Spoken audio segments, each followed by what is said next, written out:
Bonsoir et bienvenue à bord du Tour du Monde de Thalassa. Ce soir, après 11 semaines de navigation, vous allez faire escale au pays des pharaons. Bienvenue en Égypte, bienvenue sur les bords du canal de Suez. Deuxième passage obligé sur notre parcours, le canal de Suez, plus ancien que le canal de Panama, lui aussi porte la signature de Ferdinand de Lesseps. Un long trait bleu de 193 km au milieu des sables et surtout un formidable raccourci qui permet d'éviter le contournement du continent africain. Parti de Chine, notre bateau, notre porte-container, le Nabucco, fait route à pleine vitesse vers l'Europe. Il a longé les côtes de l'Inde, il pénètre en mer Rouge et au bout de sa navigation, ce sera l'Égypte et le canal de Suez.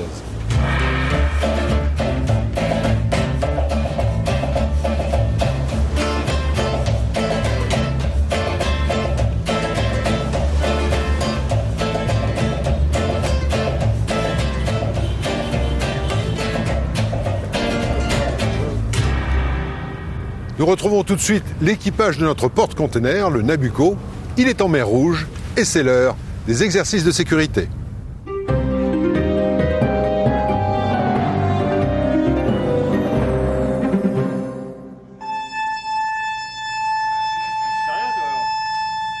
Votre attention s'il vous plaît, pour exercice, incendie au PC machine, incendie au PC machine.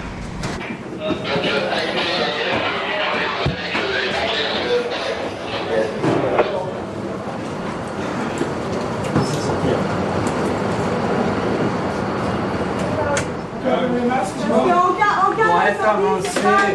Oui, doit être annoncé. C'est écrit sur le rôle. Attends. Si j'étais à l'avant, qu'est-ce que vous? Tu serais venu à l'avant s'il y avait un feu réel, comment tu aurais fait? C'est écrit sur le rôle, doit être annoncé.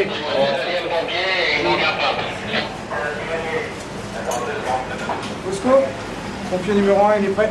Oui, second de l'AIP, là le pompier numéro 1 est prêt. Ok. L'AIP, le deuxième pompier s'habille. Voilà, à l'intérieur. 220 bars. D'accord, bien. C'est terminé. Pour l'AIP et l'AIS. Terminé pour vous, terminé pour Bosco. On gardera que les personnes du service machine. Bon, l'équipe du pont, c'est fini pour nous, hein. On retourne au boulot. 9 minutes, c'est vachement long. Hein. Alors, j'imagine, ouais, c'est ça, le temps de donner l'alerte comme personne n'était prêt, mais c'est comme ça dans la réalité. Ça... Combien de temps vous mettez pour vous habiller? 5 minutes. 4 minutes. Puis après le temps de descendre. Pour le premier exercice, on a mis 3 minutes. Je ne sais pas ce qui s'est passé, là, sa première fois, 3 minutes. Filmez ici. C'est quoi le problème? Les exercices de sécurité doivent être annoncés. C'est écrit sur ça. Donc, il faut annoncer l'heure et le type de l'exercice. C'est la 3e fois. C'est pas plus efficace de le faire comme ça? Non, c'est pas... C'est écrit ça. Pourquoi? Ça, on fait à quelle heure? À minuit, à midi? Vaut mieux ne pas annoncer. Vaut mieux ne pas annoncer. Et puis au moins, tous les gens viennent sur... Là, mon équipe de pont, là, ils n'ont pas entendu la diffusion. La réaction de Lorenzo qui disait c'est pas prévu.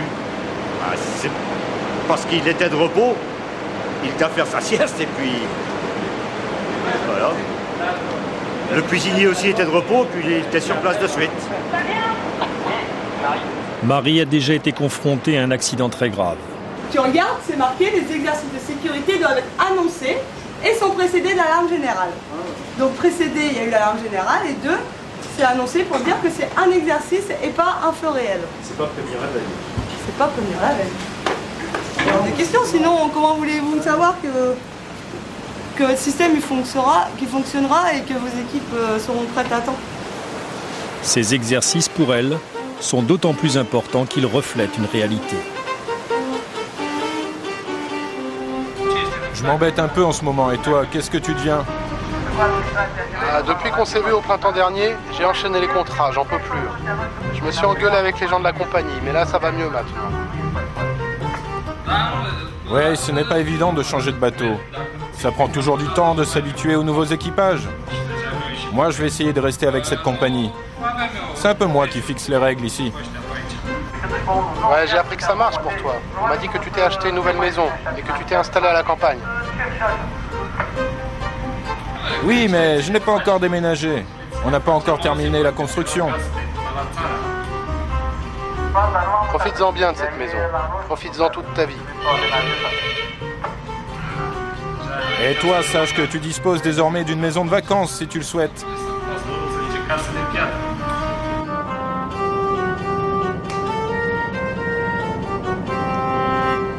Pendant ce temps, au pont supérieur, le commandant Savigny transmet son rapport quotidien au siège de la compagnie. Consommation, vitesse, estimation des temps de trajet, relève des équipages, tout transite désormais par Internet. Il est loin le temps des capitaines, seul maître à bord après Dieu.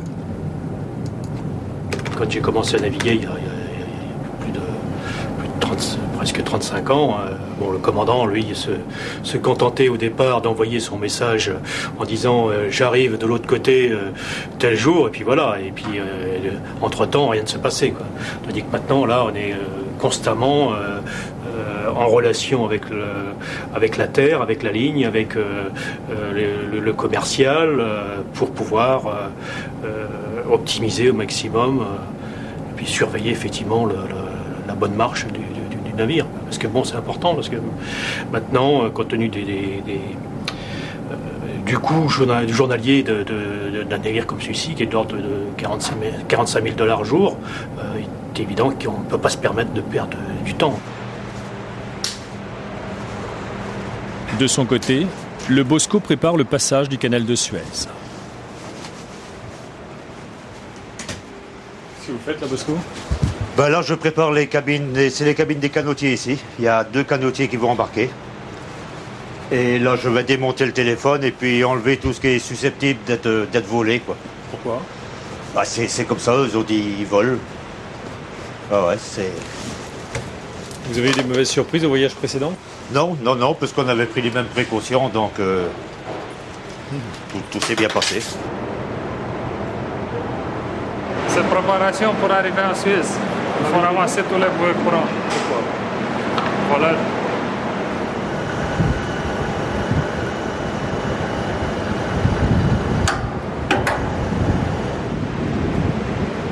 C'est bon, ça fonctionne.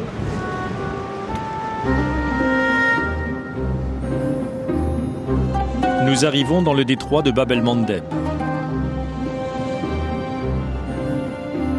La porte de la mer Rouge est franchie.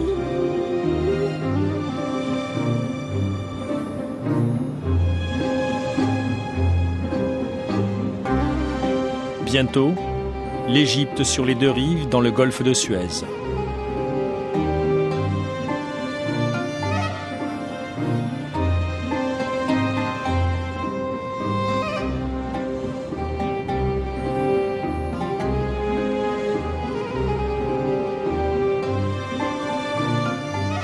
Les plateformes pétrolières défilent à 26 nœuds.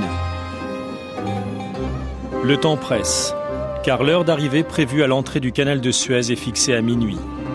C'est l'heure fatidique avant laquelle il faut jeter l'ancre si nous voulons passer demain. Vous avez eu le temps de faire toute la peinture, là ? On a fait pratiquement le programme que j'avais prévu, c'est pratiquement fini. Malgré la pluie ? Malgré la pluie. Ouais. Il me reste encore à faire 2 ou 3 bricoles là, sur le château, dans les cales, et puis ce sera bon.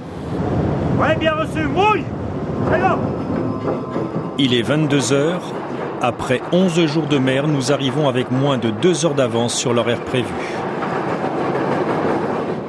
Tout est calculé au plus juste. Et 4 maillons à l'eau.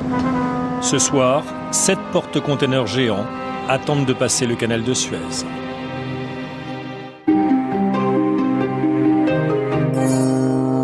Le Nabucco, comme tous les bateaux qui passent ici, est soumis à d'importantes consignes de sécurité. Le canal, même si ses rivages parfois ont des allures estivales, est une zone militaire hautement stratégique. Les conflits y sont réels ou latents. C'est vrai ici à Suez, c'est vrai aussi dans d'autres parties du monde arabe. Nous partons pour le golfe d'Aqaba. Le golfe d'Aqaba, c'est une impasse de la mer Rouge où cohabitent dans un mouchoir de poche 4 pays. L'Arabie Saoudite, l'Égypte, la Jordanie et Israël. Seule la mer fait le lien entre ses frères, amis ou ennemis, un voisinage imposé par la géographie qui n'est pas facile à vivre.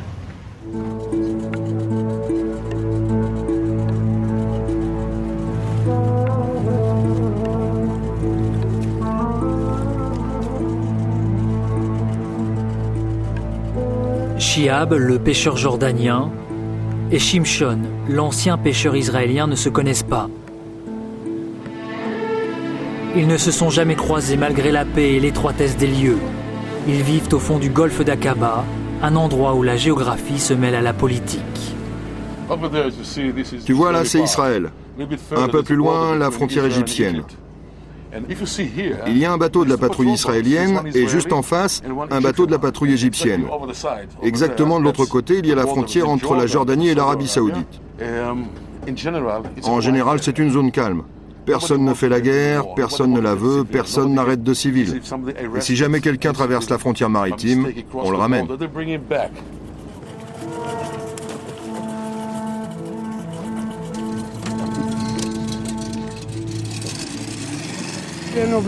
Les bateaux israéliens restent de leur côté et nous du nôtre. Et personne ne franchit jamais la frontière. Personne n'a le droit de la traverser.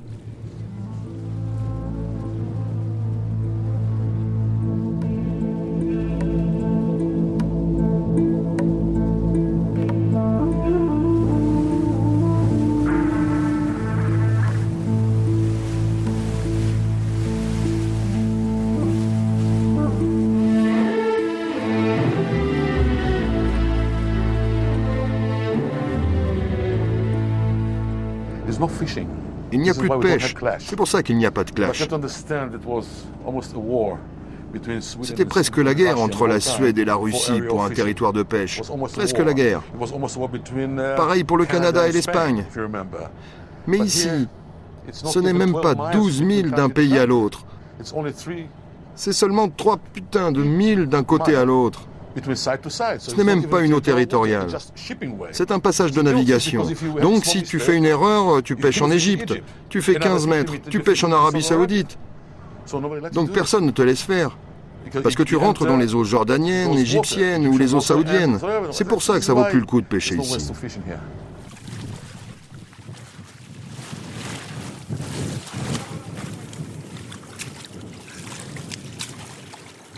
S'il n'y a plus de pêcheurs israéliens, Shihab et ses fils continuent. Et ça reste très artisanal. On est en train de chercher la nasse qu'on a déposée. La mer n'est pas très claire.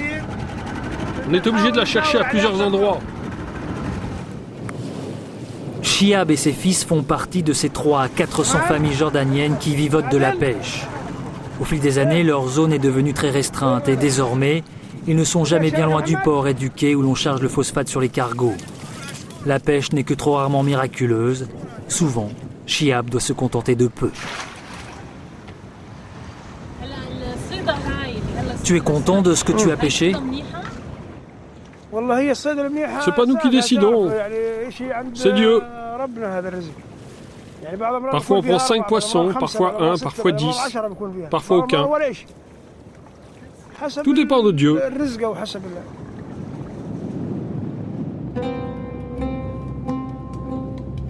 Ces histoires de pêche se déroulent donc au fond du golfe d'Aqaba. Le golfe est un prolongement de la mer Rouge, une impasse, un cul-de-sac. Le golfe n'est pas très grand, 177 km sur 27, il a toujours été considéré comme une mer intérieure arabe jusqu'à cette année 1948 et la création de l'État d'Israël. Le Golfe est à l'origine de moments graves de l'histoire moyen-orientale. En 67, la guerre des 6 jours est née en partie de la volonté égyptienne de bloquer son accès aux Israéliens. Aujourd'hui, 4 pays se le partagent et leurs frontières se rejoignent dans une situation géopolitique originale en son point le plus nord. L'Égypte, Israël, la Jordanie et l'Arabie Saoudite se tiennent en moins de 40 km de côte. Surtout au bout du Golfe, 2 peuples, 2 villes se côtoient et se regardent depuis bientôt 60 ans. Les Jordaniens, les Israéliens, Aqaba au premier plan et Eilat. D'un rivage à l'autre, à peine 7 km. Mais la distance entre eux est bien plus grande, malgré la paix signée en 1994.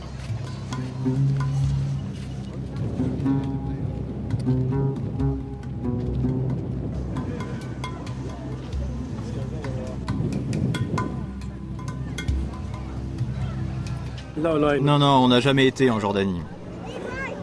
On se sent plus en sécurité dans notre pays. Ah, ce n'est pas pour moi. C'est tellement bien ici. Ce n'est pas la peine d'aller ailleurs. Notre pays est le meilleur. Ce ne sont pas tous des terroristes, mais non, je ne suis pas allé là-bas. Je n'aime pas l'attitude des Orientaux, je préfère les Européens. Pourtant, quand on est à Eilat, on ne voit qu'Aqaba et son grand drapeau de la révolution arabe, dressé là certainement par provocation. Dans le royaume hachémite, Aqaba est une ville en plein développement et le lieu a toujours attiré l'intérêt royal. Et comment aurait-il pu en être autrement? Au fond du Golfe, la Jordanie a 27 km de côte, c'est sa seule ouverture maritime. Le tourisme y est encore peu développé, mais le port est très actif et pendant longtemps, il a desservi l'Irak.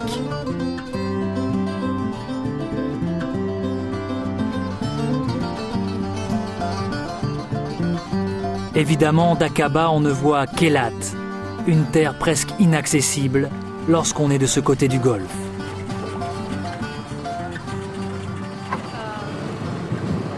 Est-ce que tu es déjà allé de l'autre côté? Non, jamais. Et même ceux qui voudraient passer la frontière d'un bord ou de l'autre.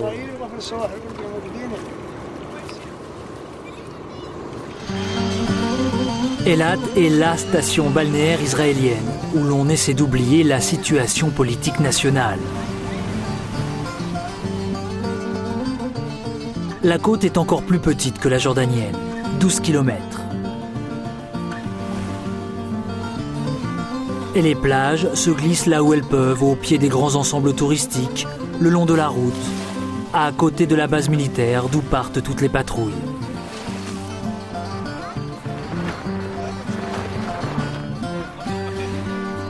Regardez cet endroit, c'est vraiment très beau, c'est très agréable. Il y a aussi des plages à côté du port qui n'est plus très actif mais que l'on garde par sécurité. À Eilat, tout n'est qu'enchevêtrement entre zones gouvernementales et lieux touristiques. Entre ces deux pays si différents, ce bras de mer a toujours permis un lien. Il faut bien résoudre certains problèmes ensemble, à commencer par les coraux, l'une des grandes richesses du Golfe. La nurserie de corail est dans la partie nord du Golfe. Elle est très proche de la frontière avec la Jordanie.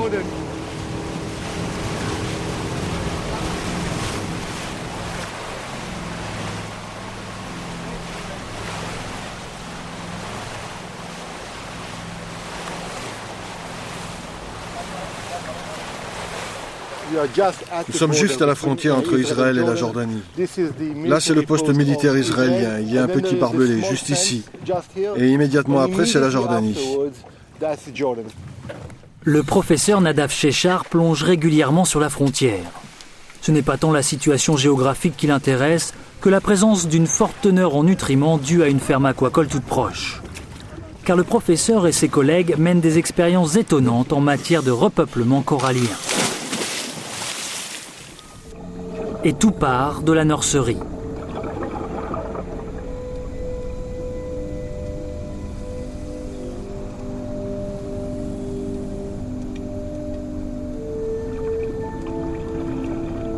L'idée innovante est de faire pousser les coraux comme on fait pousser des arbres dans une plantation forestière.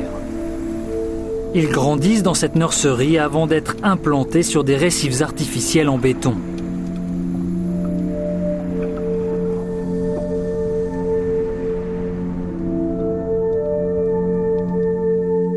Cette technique unique au monde pour restaurer ce récif détruit à 75% dans cette partie du Golfe est développée conjointement par les Israéliens et les Jordaniens. Pour les Jordaniens qui travaillent avec nous, rien qu'en faisant ça, ils prennent des risques. Ce n'est pas une situation où tout le monde accepte le fait que l'on travaille ensemble. Ça prendra du temps. Le professeur Cheshire sait très bien où se situe l'unique laboratoire océanographique jordanien.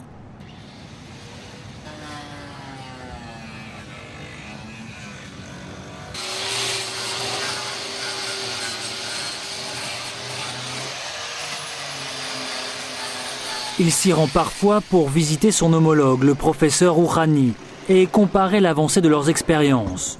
Ils travaillent chacun de leur côté, mais progressent ensemble.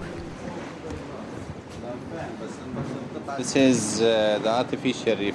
l'unité de récif artificiel que nous construisons pour le golfe d'Aqaba. C'est le moule que nous utilisons pour construire ce récif. Le récif artificiel n'est pas nouveau, mais pour les structures et les moules employés, c'est différent. Celui-là, par exemple, est nouveau. Il a été utilisé au même moment et pour le même but par la Jordanie et Israël. On a le même golfe. On doit coopérer et restaurer le même environnement endommagé. Mais ce jour-là, le professeur Rouhani n'a pas souhaité que l'Israélien Nadav Cheshire le rejoigne. Ils s'entendent bien, pourtant ils s'apprécient. Mais il a refusé d'être filmé en sa présence et le professeur Cheshire est donc resté dans son laboratoire qui fait face exactement au laboratoire jordanien. Est-ce que vous pensez que la société jordanienne est prête à accepter ce genre de collaboration, même si ce n'est qu'une collaboration pour l'environnement ? C'est très sensible, vous savez. La paix n'a pas encore très bien grandi ici. Je ne suis pas un bon politicien, je suis seulement un scientifique. Je connais la science et je ne veux pas parler de politique. Je laisse ça aux politiciens. Je sais qu'il y a des extrémistes ici et là. Et pour notre sécurité personnelle, on n'aime pas avoir des relations plus profondes, sauf si on est dans un environnement très sûr. Le but pour les gens comme moi, les scientifiques comme moi, et ceux qui travaillent en Israël, c'est de protéger l'environnement, et nous travaillons tous pour ça. Et c'est une chance d'avoir ce golfe en commun, qui est très petit, une semi-mer intérieure. Il fallait que l'on travaille ensemble pour ne pas le perdre.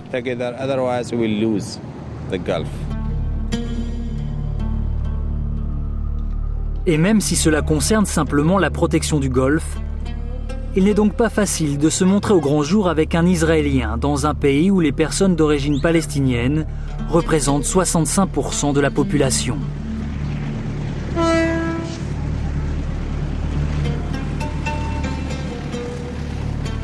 Dans un pays où 1 800 000 réfugiés vivent en majeure partie dans des conditions précaires, dans des camps ou des bidonvilles comme celui qui surplombe Aqaba.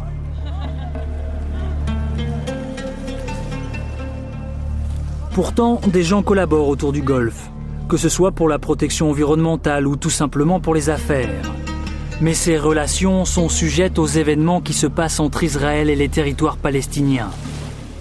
Le moindre incident peut tout geler, car les gens de la rue réagissent de façon très émotionnelle à tout accrochage.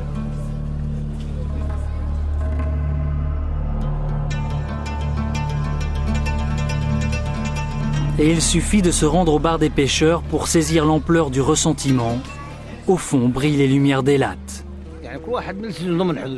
On n'y va pas là-bas. Mais on voit des choses. On voit leurs lumières, leurs bateaux. Mais physiquement, on ne les a jamais vus. Ils sont en face de vous, vous ne les rencontrez pas, alors comment vous les considérez ? Comme des voisins, des étrangers, des ennemis ? Des ennemis. Des ennemis. Quand y a-t-il eu la paix entre nous ? Ils ont toujours été des ennemis. Et ils le sont toujours. Ce sont des ennemis. On ne va pas chez eux, ils ne viennent pas chez nous. Est-ce que tu vas chez ton ennemi? Est-ce que ton ennemi va chez toi?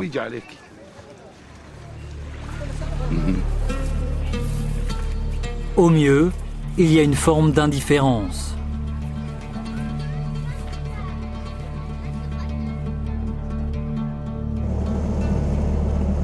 Car ils sont très rares, les habitants d'Aqaba, qui peuvent aisément aller à Eilat.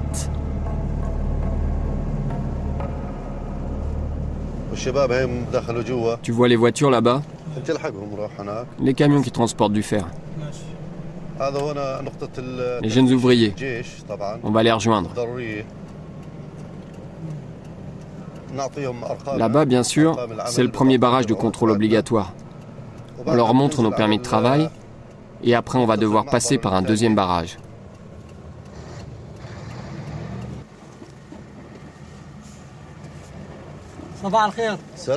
Bonjour. Voici nos permis de travail. Le 162 et le 192. On va à Eilat.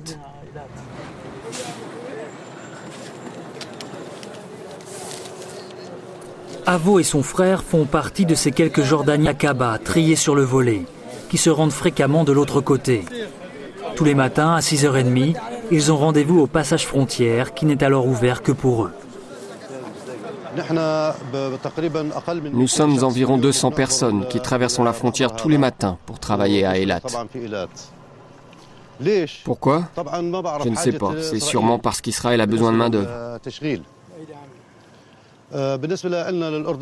En Jordanie, on a des compétences. On est bien plus que 200 à avoir ces compétences pour travailler là-bas. Mais le problème, ça ne vient pas de nous. Ça vient d'Israël.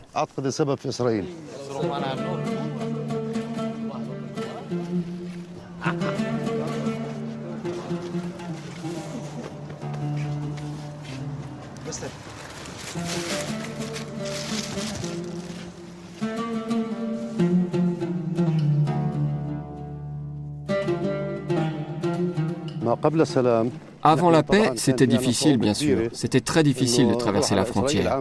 Parce que si on voulait y aller, il nous fallait un laissez-passer. Et même après l'obtention du laissez-passer, il fallait attendre très longtemps pour y aller. Mais malgré la paix, il est toujours bien compliqué pour les autres habitants d'Aqaba de se rendre à Eilat.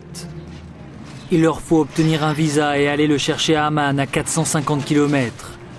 Au mieux, cela prend 48 heures, ce qui est quand même beaucoup de temps pour parcourir les 10 km qui les séparent d'Israël.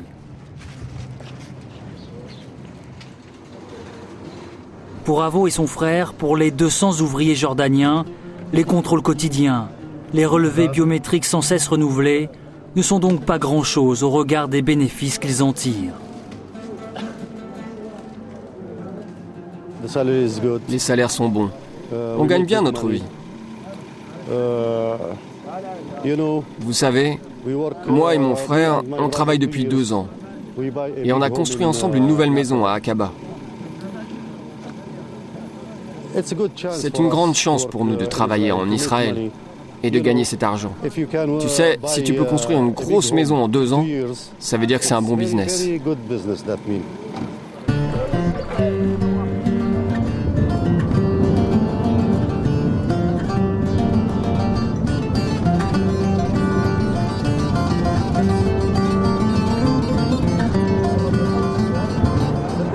Tu te rends compte?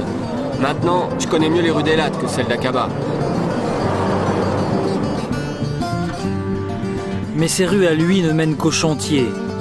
Obligé de repasser la frontière le soir à 18h, Avo n'a jamais flâné au milieu des grands ensembles et au bord de la marina où un rafio semble croupir en bout de quai.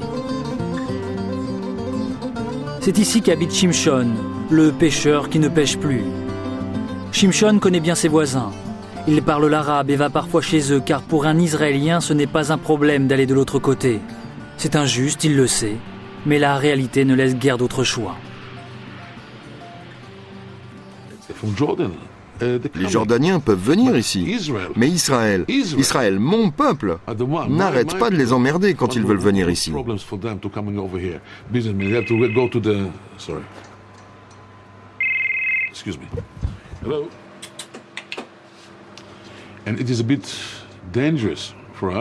C'est un peu dangereux pour nous d'ouvrir les frontières. Je veux dire par rapport aux attaques terroristes. C'est ce qui s'est passé à la frontière il n'y a pas si longtemps. Il n'y a pas très longtemps non plus, il est arrivé qu'une roquette Katyusha tombe à quelques mètres d'ici, de mon bateau. Alors, ce n'est pas si sympa que ça. Pourtant, au fond du golfe d'Aqaba, les relations israélo-jordaniennes ont toujours été d'une grande cordialité au regard des tensions régionales. Du côté israélien, on considère même la paix avec le royaume hachémite comme une paix harmonieuse, au contraire de la paix avec l'Égypte, d'une grande froideur. L'un des artisans des collaborations de toutes sortes avec Aqaba passe une bonne partie de sa vie dans un petit bureau du laboratoire océanographique d'Eilat, qu'il a dirigé pendant 23 ans.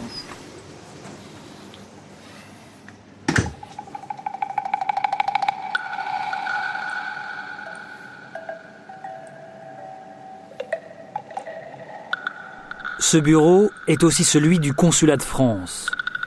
Avi Baranès est né en Égypte.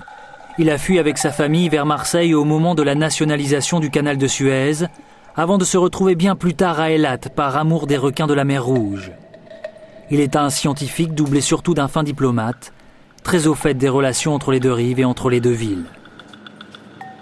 Si vous voulez, je veux dire qu'on est un peu Deauville-Trouville, au point nord du golfe d'Aqaba, du golfe d'Eilat, et qu'on est un peu séparé du reste des autorités. Vous savez que ce qu'on arrive à arranger ici entre nous, ça marche et ça va beaucoup plus vite. La situation géographique d'Eilat et d'Aqaba explique en partie leur obligation de composer ensemble. Les deux villes sont en marge de leur propre pays, séparées chacune de leur capitale par un désert. Sur le Golfe, Israël et la Jordanie se sont donc toujours ménagés, et le roi Hussein en personne a apporté un soin particulier à ces relations de bon voisinage.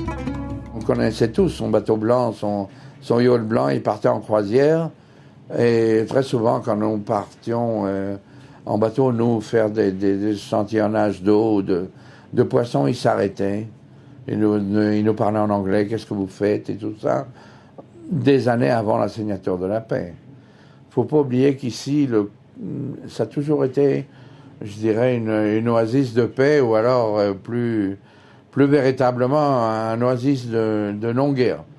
Parce que le port d'Aqaba, il ne faut pas oublier que c'est le seul port de Jordanie, et qui est très très important pour les Jordaniens, pour l'Irak et tout. Donc, et les Jordaniens et Israël ont toujours sauvegardé le calme dans la région. Et l'unique port jordanien ne s'arrête jamais.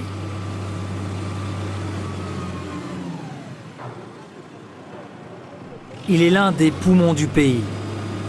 Et le roi Hussein a toujours préservé ce précieux accès maritime où passait aussi tout le fret irakien jusqu'à la première guerre du Golfe. Une bonne partie de ce dont a besoin l'économie jordanienne y transite, à commencer par les moutons venus d'Australie.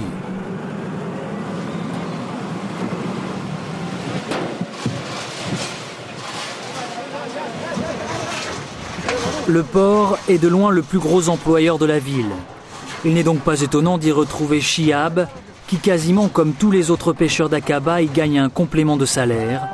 Ce soir-là, Shihab comptait. Il y a là environ 50 000 moutons. Ils sont uniquement pour la Jordanie, pour l'Aïd du Ramadan, et aussi pour la fête du sacrifice. On attend un autre bateau avec 60 000 ou 65 000 moutons.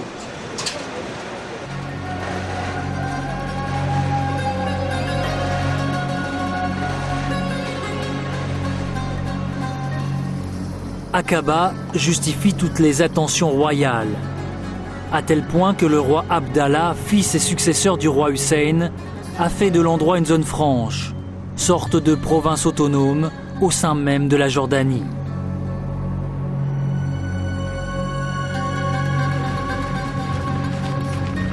Pendant longtemps, du côté israélien, le port d'Eilat était lui aussi d'une importance primordiale. Lorsque le canal de Suez était interdit aux navires israéliens, il était une ouverture vers l'Orient. Il y a longtemps, quand le canal de Suez était fermé, il y avait du trafic, principalement le pétrole qui venait du golfe Persique, d'Iran. Vous voyez les citernes. Ça partait vers Ashkelon, puis vers l'Europe, comme la France, quand il y avait des hivers rigoureux. Mais j'ai bien peur qu'il n'y ait bientôt plus rien. La seule raison pour laquelle on le garde, c'est par sécurité. Si les choses tournent mal avec les Égyptiens et le canal de Suez, c'est une alternative. Tiens, regarde, il y a un bateau. Bah ça, c'est une bonne chose. S'il y avait 2 bateaux, ils feraient grève. Il y aurait trop de boulot. Les enjeux stratégiques ont toujours expliqué le calme entre la Jordanie et Israël au fond du golfe d'Aqaba.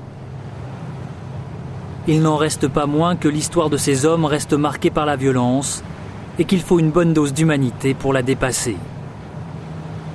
Tu vois, j'ai presque 56 ans et j'avais 16 ans quand je portais un flingue dans mon kibbutz pour protéger ma vie et celle de ma famille.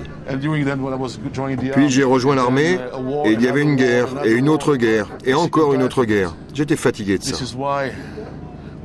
C'est pourquoi mon idée est de rassembler. Tiens, c'est la radio de l'armée. L'idée, c'est de faire quelque chose pour rassembler les victimes du terrorisme, les victimes de la violence, les invalides,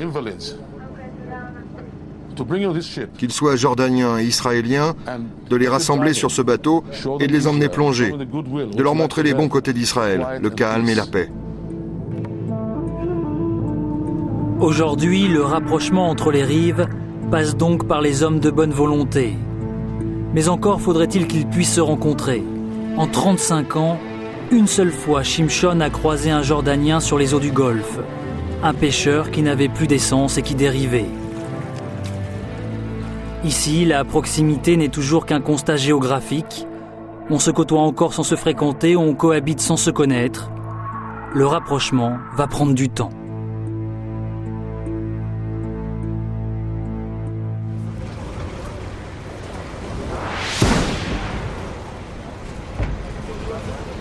Retour en Égypte, sur la côte méditerranéenne, à l'entrée du canal de Suez. Entre la mer Rouge et la mer Méditerranée, l'Égypte possède une façade maritime énorme avec des eaux poissonneuses, ce qui explique la profusion des ports de pêche. Une flotte importante, des bateaux puissants qui quittent le port en fin d'après-midi. Et même si le secteur faiblit, il reste tout de même l'un des plus gros employeurs de la région. Les Égyptiens ont profité des travaux du canal pour transformer ces rives en terres agricoles. Surtout à l'ouest, irriguées par les eaux fertiles du Nil, les plaines verdoyantes du delta s'étendent à perte de vue. C'est l'une des régions les plus cultivées du monde. Grâce aux dons du Nil, cet endroit est un véritable jardin d'Éden. Mais ce n'est pas le cas partout, direction le port d'Al-Loaya au Yémen, un ancien comptoir de commerce au bord de la mer Rouge qui aujourd'hui ressemble presque à un mirage dans le désert.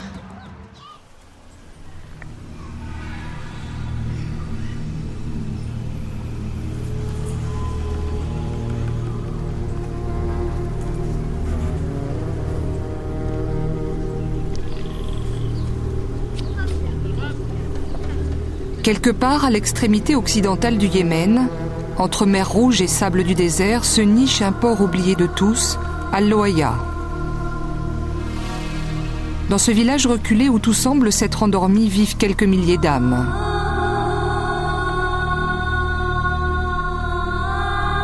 Il n'y a pas grand-chose à Al-Loaya. Un petit port, une mosquée et 2 écoles coraniques.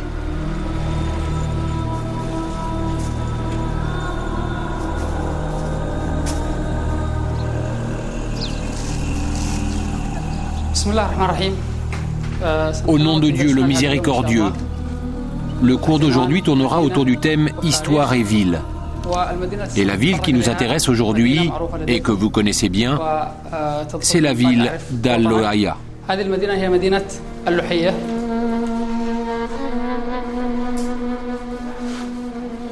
Ce matin, comme tous les lundis, c'est l'heure du cours d'histoire à l'école des filles. Al-Loaya est une ville très ancienne, avec une histoire très riche. Grâce à sa situation géographique stratégique, elle fut très importante au Yémen. Elle est située au nord-est de notre pays et à l'époque, elle était considérée comme la principale porte sur la mer Rouge. Derrière les voiles se cachent des écolières de tous âges. Les plus mûres dissimulent entièrement leur visage, les plus jeunes en sont dispensées. Toutes sont nées et ont grandi dans le village. L'histoire qu'elles consignent dans ces cahiers est donc la leur. Le port d'Al-Loaya était très important dans le passé, mais son activité économique a décliné. Pourquoi? Parce que la mer s'est retirée. Répétez. À cause de la diminution de la profondeur de la mer. Al-Loaya, situé aux confins de l'Arabie Saoudite, fut autrefois un port mythique du Yémen. Un grand comptoir de commerce sur la mer Rouge qui connut son heure de gloire à l'époque de la découverte et l'exportation du café. 60 000 personnes vivaient ici, de riches commerçants surtout. Aujourd'hui, il ne reste plus rien du passé, seules des ruines qui jonchent le village et qui rappellent la grandeur. Le professeur d'histoire est l'un des rares à y prêter encore attention. Là-bas, il y a une ancienne porte de la ville. Il y avait plusieurs portes et des remparts. Derrière la mosquée, on peut en apercevoir une autre, située au nord. Vous la voyez? Aujourd'hui, c'est exceptionnel. Il va conduire quelques-unes de ses élèves sur les vestiges de l'ancienne cité médiévale. Première halte, une forteresse de l'époque ottomane à l'abandon depuis 50 ans. Du haut de cette forteresse turque, les collégiennes vont remonter le temps et découvrir avec une certaine exaltation ce qu'était leur village. Par tradition au Yémen, les jeunes filles vivent recluses dans leur foyer. Et la plupart d'entre elles n'étaient jamais venues ici. En programmant cette escapade, le professeur fait des heureuses et satisfait son engagement pour la sauvegarde du patrimoine d'Al-Loaya. Il y a un problème d'argent d'abord, et puis surtout un problème de négligence et d'éducation. La plupart des gens ne sont pas sensibles à leur patrimoine. Ici, ils volent les pierres pour les revendre. Moi, je suis conscient qu'il y a un danger, et je fais le tour des écoles pour sensibiliser les jeunes.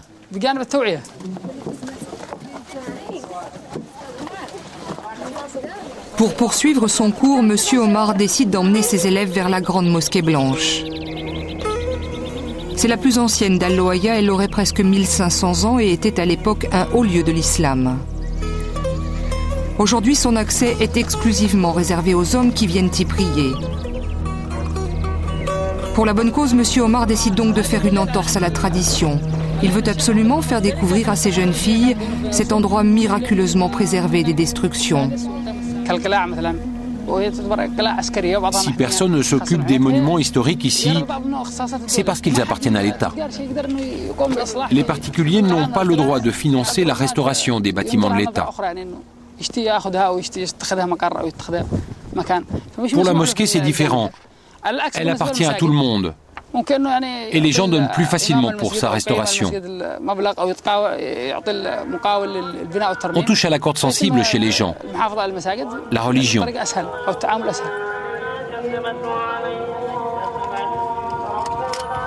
Au moment où résonne la prière de la mi-journée, sonne aussi la fin des cours. Il est temps pour les écolières de regagner leur foyer.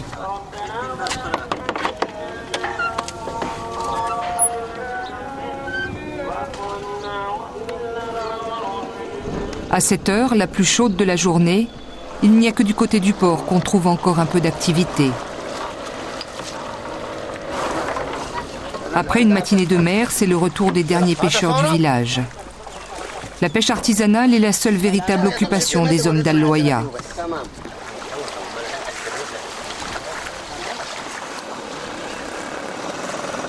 Ce qu'ils rapportent est revendu le long des quais derrière une minuscule criée.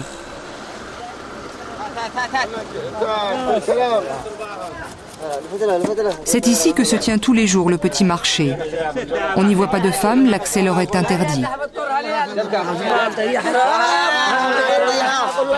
Les hommes se retrouvent donc entre eux pour échanger quelques kilos de marchandises. En moins d'une heure, tout est liquidé. J'ai gagné entre 4 et 8 euros. Et tous les jours, c'est comme ça? Aujourd'hui, c'est une journée sans.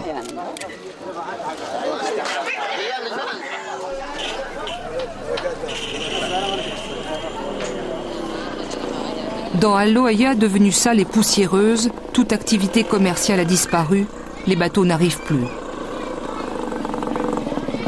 Le port, laissé à l'abandon, est à l'écart de tout, seule subsiste une petite économie locale.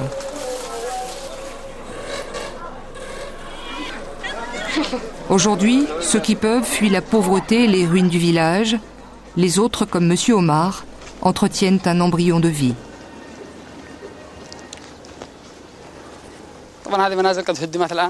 Regardez ça, c'est tombé la semaine dernière. Tout s'est effondré à cause de la pluie et des intempéries.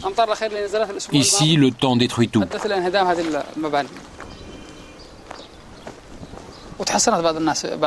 La plupart des gens n'ont plus que la pêche pour vivre ici. Et malheureusement, cette activité est extrêmement réduite.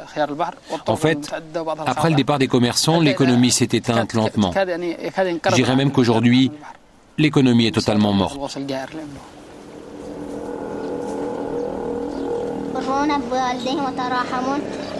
Ce quotidien morose, quelques jeunes filles du collège ont accepté d'en parler. Chez elles, où elles se retrouvent tous les après-midi pour faire leurs devoirs.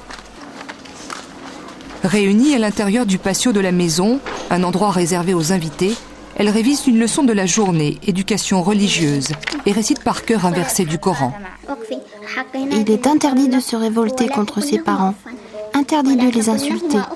Il faut au contraire les respecter et les remercier de nous avoir élevés et éduqués. Il faut que Dieu les bénisse.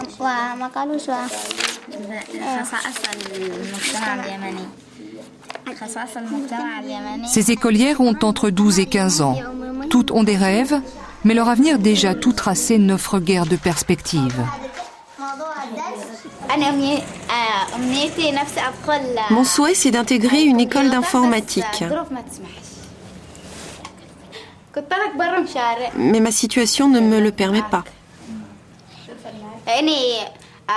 En fait, nous n'avons pas assez d'argent dans ma famille pour que je puisse aller à la faculté. Je crois qu'il vaut mieux se contenter de peu, se marier et rester à la maison ici au village.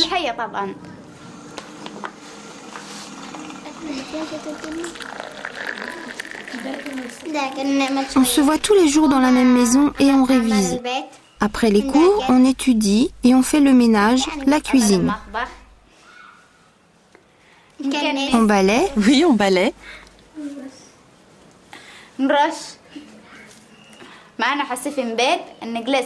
On regarde la télé parfois, on regarde des bandes dessinées ou des films ou des séries de télé en anglais. On ne part jamais en mer sur les bateaux. Il n'y a que les hommes qui ont le droit de le faire. Oui, en tant que bon musulman, on n'a pas le droit d'être avec les hommes en mer. On ne se baigne pas non plus. Il y a toujours des hommes sur les plages.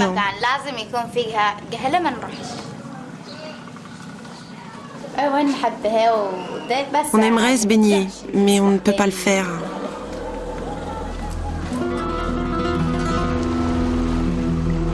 Sages et résignées, les écolières d'Al-Loaya acceptent leur sort, comme tous ceux qui vivent ici d'ailleurs.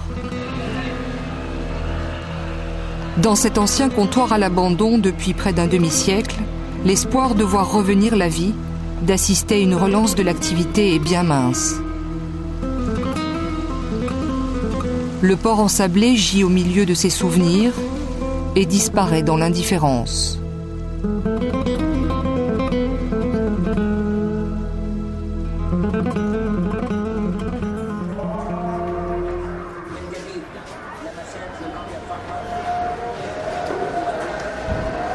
Retour sur les bords du canal de Suez, dans un de ces fameux cafés égyptiens. Lise, dans la douceur du soir, c'est l'heure du narguilé, ça vous tente pas? Ah, ça c'est tentant, mais il paraît que ça fait un peu tourner la tête. Alors, ce genre d'endroit, on aime bien le retrouver quand on fait escale. Ça laisse des souvenirs forts, c'est le bazar de la ville. Il y a beaucoup de couleurs, d'animations, d'odeurs aussi. Et vous savez que, malheureusement, pour la plupart des marins qui sont embarqués à bord de ces gros porte-containers qui traversent le canal, eh bien, ils ne mettent jamais pied à terre. C'est bien dommage pour eux, mais ce sera le cas aussi pour nos marins de notre bateau, le Nabucco, que l'on va retrouver tout de suite à l'entrée du canal de Suez, au petit matin.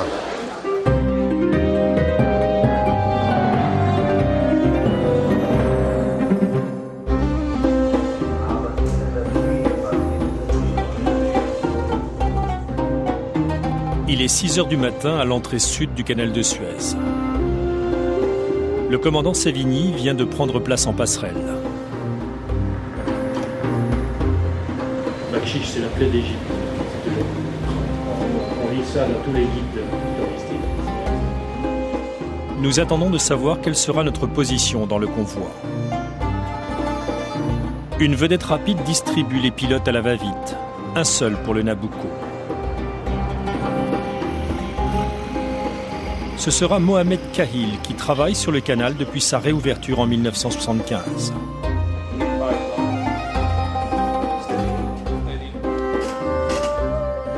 Nous sommes en 4e position.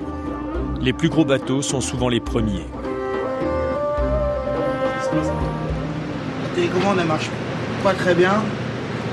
Il y a un câble de coupé quelque part. Et on a besoin de la grue dans un quart d'heure 20 minutes. Hier j'ai vérifié, tout fonctionnait. C'est comme quoi ça sert à rien de vérifier si ça fonctionne, quoi. Dans combien de temps on arrive au canal? Dans moins de 10 minutes là maintenant. Ok, moins de 10 minutes. T'auras fini, pays, 10 minutes? Oui, ouais, bon, on doit être bon, hein, d'après le rétherman. Alors que le Bosco termine in extremis les réparations sur la grue, le canot apparaît à tribord.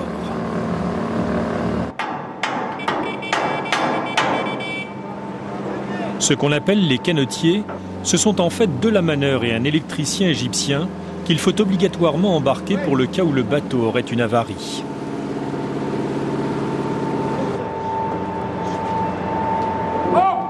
Ce sont eux, en cas d'incident, qui devraient aider aux manœuvres d'accostage sur la rive.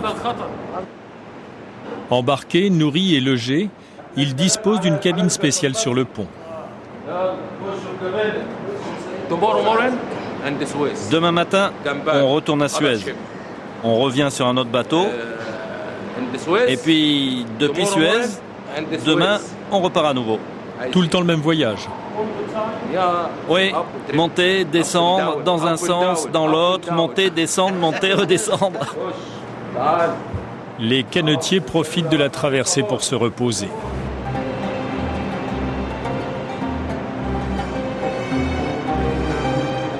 À gauche, la ville de Suez, la porte d'entrée du canal quand on arrive par la mer Rouge. C'est là que se trouve la station de pilotage. La ville est moderne, entièrement reconstruite à la fin des années 70. Suez fut détruite par les Israéliens pendant la guerre des 6 jours. J'habite à Suez. J'ai un logement qui appartient à l'autorité du canal. Dès que je partirai à la retraite, je devrais le rendre à l'autorité du canal de Suez et trouver un autre appartement. Je ne suis pas originaire d'ici. Je suis né et j'ai longtemps habité à Alexandrie. Vous pensez que vous avez de la chance d'être à ce poste? Ah, malheureusement, le canal n'appartient pas à ma famille. Il appartient à l'Égypte. Et les revenus vont directement dans les caisses du trésor public. C'est un bien pour notre pays.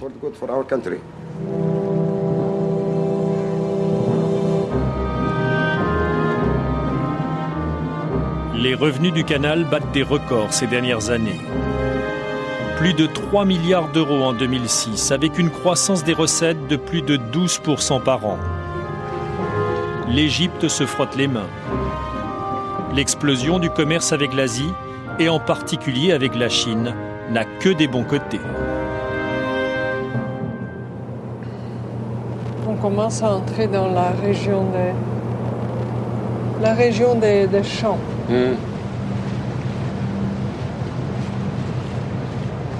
La présence militaire, ça vous surprend? Non. Puis ça a l'air assez bon enfant. Je ne sais pas en réalité comment c'est, mais ça a l'air assez bon enfant. Bon. Je ne sais pas si c'est bon enfant. Je ne sais pas toi. Je sais pas, c'est comme ça. Il y a beaucoup de monde sur la rive. Hein. Je crois, oui. Pour moi, il y a un peu trop de militaires. Oui, il y en a beaucoup, quoi. Des centaines de chars, à peine dissimulés. Des casernes un peu partout. Les rives sud du canal sont truffées de soldats. C'est un grand pays, il y a beaucoup de gens, il y a beaucoup de jeunes qui probablement savent pas quoi faire. Et puis si on les embrigade, ben, ils sont embrigadés, voilà. Et, voilà encore un poste militaire, là. Les autres payent pour les maintenir. Je crois que ça doit être ça.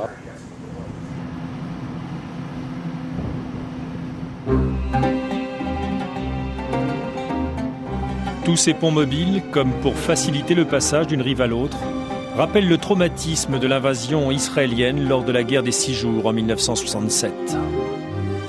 Le canal, comme une frontière entre deux mondes. D'un côté, des champs fertiles sur la rive occidentale, de l'autre, les sables du Sinaï. Une rive inhospitalière qu'il faut draguer et repousser à longueur d'année.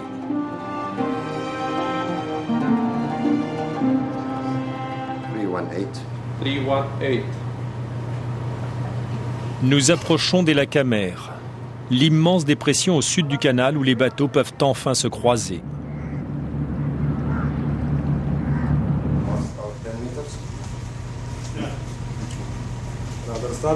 Cette fois, les militaires occupent la rive. Ils sont des milliers.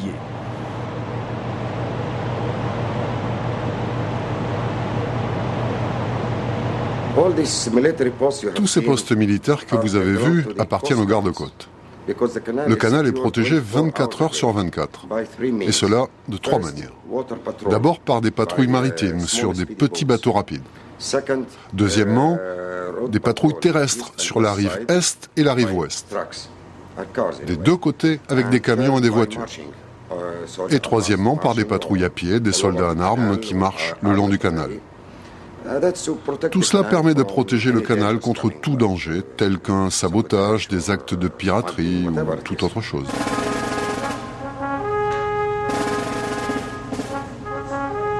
Difficile de croire qu'il n'y a que des gardes-côtes sur les rives du canal de Suez. Ce matin, c'est bien l'armée qu'on célèbre. Mais pour atténuer les tensions dans la région, l'Égypte reçoit une aide conséquente des États-Unis. 2 milliards de dollars par an. Le prix de la paix, le prix à payer pour écarter tout risque de nouveaux conflits et permettre à près de 20 000 bateaux chaque année de transiter sans encombre.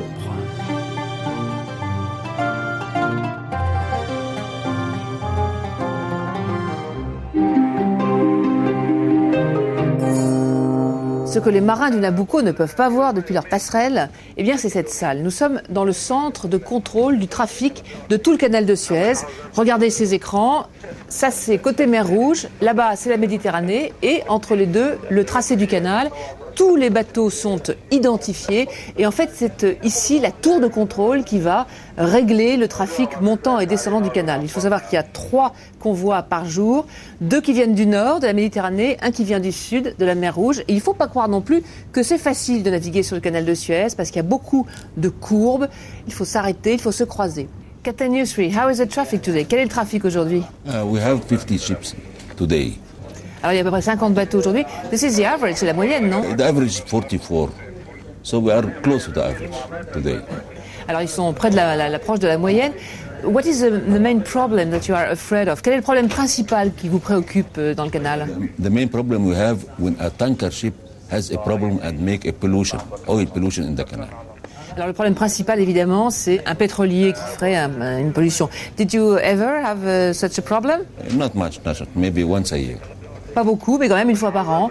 But today is a quiet day. Yes, today is very good. Thank you, Captain. Journée tranquille donc sur le canal de Suez, mais si on compte bien, à la fin de l'année, ça fait quand même presque 18 000 bateaux qui passent par ici. Avec un trafic en constante augmentation, presque 8% du commerce maritime mondial, le canal de Suez est devenu le 2e revenu du pays après le tourisme. Une manne pour le gouvernement égyptien, mais aussi un pari réussi pour ces audacieux qui avaient misé sur ce commerce en 1869. Ils y croyaient, la preuve, ce magnifique bâtiment qui est encore aujourd'hui le siège de l'autorité du canal de Suez à Port Saïd et qui trône à l'entrée de la ville. Un symbole tourné vers la Méditerranée pour asseoir la puissance de cette voie maritime.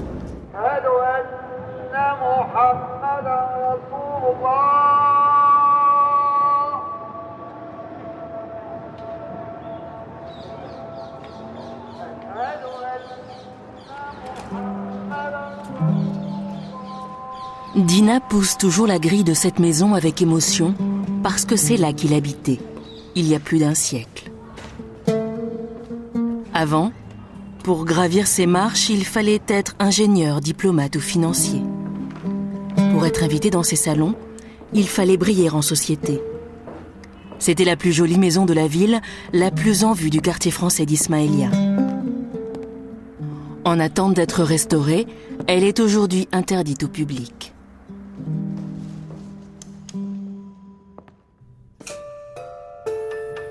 Depuis qu'il est parti, rien n'a bougé. Ses livres, ses photos et cette chambre où il travaillait.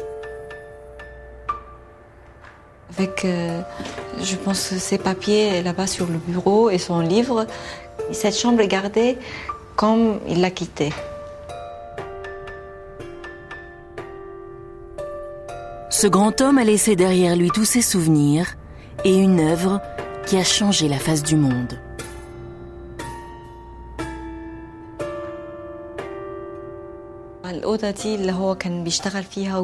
Imaginez que dans cette chambre, de Lesseps dormait, mais aussi travaillait. Et par sa fenêtre, il pouvait même superviser l'avancée des travaux. Il travaillait tout le temps. C'était son projet.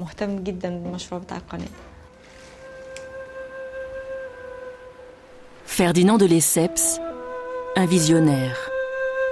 Un homme qui a rêvé de voir des navires sillonner le désert. Percer l'isthme de Suez, marier l'Orient à l'Occident, grâce à lui, ce rêve est devenu une réalité il y a 150 ans. Pour comprendre à quel point ce canal a bouleversé l'histoire et l'économie du pays, il faut prendre la route. Commencer par un nom qui résonne comme une promesse d'aventure. Suez. Une ville tout au sud, à l'entrée du canal, aux portes de la mer Rouge. Avant, ce n'était qu'un désert, quelques bédouins, des tentes plantées dans le sable, des chameaux, des chèvres, et c'est tout. Un siècle et demi plus tard, à la périphérie de la ville, c'est une succession de raffineries, de réservoirs pétroliers, d'usines.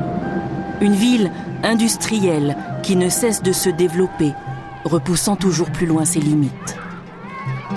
Incontestablement, le canal a changé la donne. Il a favorisé l'exploitation du pétrole, enrichi la ville, qui compte aujourd'hui plus de 500 000 habitants.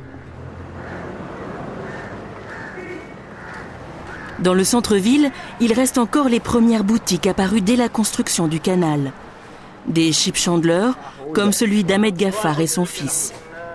Ils récupèrent sur les navires des amarres, des poulies, des lampes, qu'ils revendent d'occasion aux 18 000 navires qui passent tous les ans par le canal. Ils sont des centaines, comme Ahmed et son fils, à vivre de cette économie.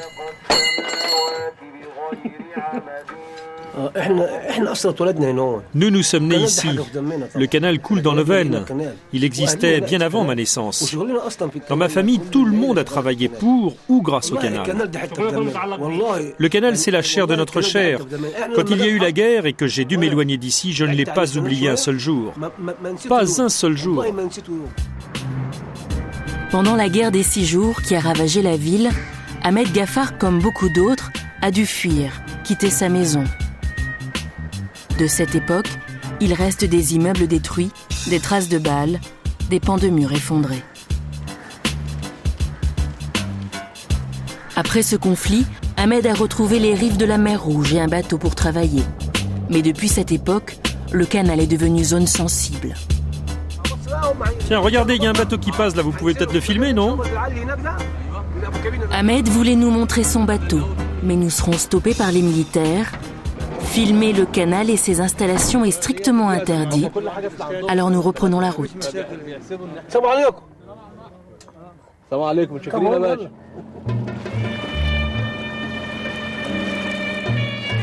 Autre raison de ne pas s'approcher, des navires militaires étrangers passent parfois entre deux convois de navires de commerce. Et les autorités égyptiennes veulent respecter la confidentialité sur ces passages. Mais en fin de journée, c'est le cortège officiel des porte-conteneurs. Un spectacle presque patriotique dont Ahmed et sa famille ne se lassent pas. Le canal, j'en suis fier. On l'a récupéré après la guerre. C'est un endroit qui m'est cher. Bien sûr, quand je vois un bateau, mon rêve c'est de l'emprunter pour faire le tour du monde. Prendre un bateau, c'est comme marcher sur l'eau. Une statue manque à l'entrée du canal. Pour élucider cette énigme, il faut continuer la route, s'enfoncer dans le désert, vers le nord, direction Ismaïlia. À mi-parcours, au centre du canal, Ismaïlia est une ancienne oasis au bord du lac Timsa. Une ville de 400 000 habitants calme et fleurie qui s'est développée autour de ce lac naturel. Un village qui est devenu en moins d'un siècle le cœur de cette artère maritime. Ce que nous cherchons se trouve là, sur la rive. Cette vigie est le centre de contrôle du canal. C'est aussi le siège de l'autorité du canal de Suez. C'est au 6e étage que sont conservées toutes les archives de la compagnie. C'est là que nous retrouvons Dina. C'est elle qui détient les clés de cette histoire, dans des livres vieux de plus d'un siècle qu'elle décrypte avec patience. En 1856, grâce à sa carrière de diplomate en Égypte et son amitié avec le khedive Ismaïl Pacha, Ferdinand de Lesseps obtient l'autorisation de percer l'isthme de Suez. L'accord entre les deux hommes est clair. Pour financer ce projet, Ferdinand de Lesseps crée la Compagnie universelle du canal de Suez. Il obtient du khedive son exploitation pour 99 ans. En échange, l'Égypte finance une partie des travaux, fournit la main-d'œuvre et détient la moitié des parts de la compagnie qu'elle revendra plus tard aux Anglais. 1859, les travaux commencent. Il fait chaud, l'eau et la nourriture manquent, les hommes sont épuisés. Pour creuser le canal, on a pratiquement eu recours à l'esclavagisme. Tous les mois, on faisait venir 20 000 paysans pour ces travaux. Près de 120 000 Égyptiens y ont laissé leur vie. 1869. La mer Rouge et la Méditerranée se rencontrent enfin. Pour fêter l'événement, le canal est inauguré en grande pompe. Les têtes couronnées d'Europe, l'impératrice Eugénie, l'empereur d'Autriche, ils sont tous là. Un œil bienveillant sur ce canal, sur cette route si précieuse vers leur colonie. Comme beaucoup d'Égyptiens sont morts dans les travaux, ils n'aimaient pas ce canal, ni cette compagnie dont ils étaient exclus. Pour eux, c'était un État dans l'État, un système qui appartenait aux colonisateurs. Une compagnie pour laquelle ils n'avaient pas le droit de travailler. L'arrivée des premiers navires à vapeur, et donc l'accélération du trafic, va assurer la fortune de la compagnie du canal de Suez. C'est un succès pour Ferdinand de Lesseps. L'administration, le pilotage des navires, presque tous les postes clés sont aux mains des Français ou des Européens. Ils s'inventent le long du canal un petit morceau d'Europe et ne se mélangent pas à la population locale. 1952, tout bascule. Nasser renverse le roi Farouk, s'empare du pouvoir et chasse les Anglais. Pour financer le barrage d'Assouan, il se tourne vers les Soviétiques et décide de nationaliser le canal de Suez. L'Égypte reprend la main sur le canal aux grandes dames des Anglais et des Français. La foule en liesse déboulonne toutes les statues installées par les Européens. Fin de l'énigme.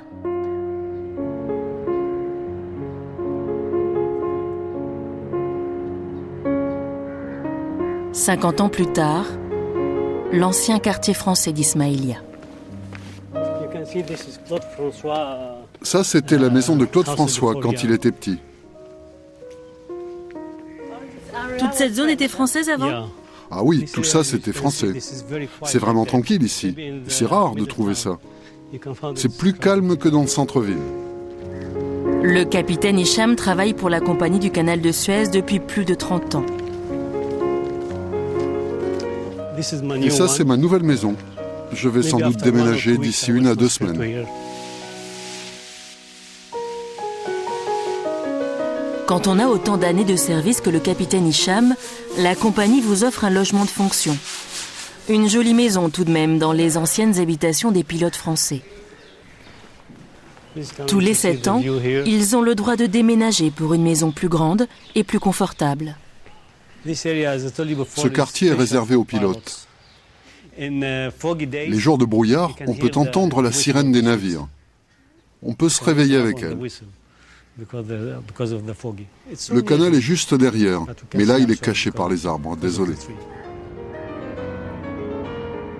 Le capitaine Hicham aura pour futur voisin Ismaël El Babli, pilote comme lui et un de ses meilleurs amis. Il va ainsi retrouver l'ambiance qu'il a connue enfant, quand son père travaillait pour le canal.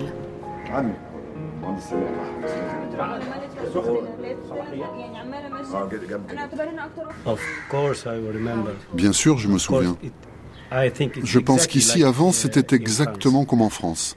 On n'avait pas l'impression d'être en Égypte, mais quelque part ailleurs, à l'étranger.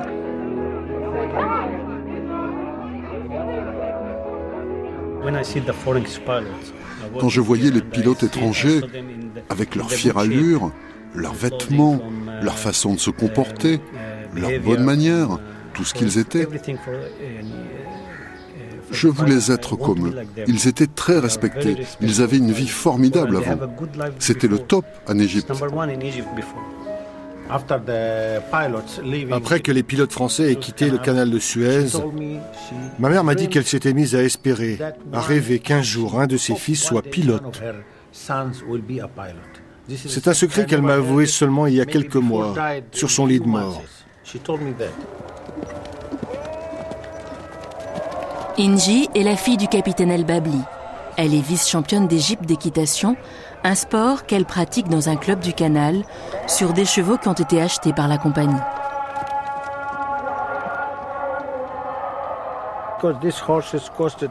Ces chevaux coûtent beaucoup d'argent. Pour les soins, la nourriture, pour s'occuper de ce genre d'animal, il faut beaucoup d'argent. Imaginez, une seule piqûre coûte 150 €. Pour avoir de tels avantages, de tels moyens, il faut travailler pour la compagnie du canal, être militaire ou bien appartenir à la police. Comme toutes les autres activités sportives proposées par le canal, la passion d'Inji est totalement financée par la compagnie de son père. L'équitation, pour moi, est un sport supérieur et très privilégié. Que je puisse pratiquer l'équitation ici ou au Caire me rend certainement très différente des autres. En Égypte, on dit que l'équitation, c'est le sport des princesses. C'est pour l'élite. En reprenant les rênes de la compagnie, les Égyptiens en ont gardé un certain style de vie. Comme les Français dans les années 50, les employés du canal se baignent toujours le long de ces rives. Les tenues ont changé, bien sûr, mais les enfants s'amusent toujours à se faire peur en frôlant les navires.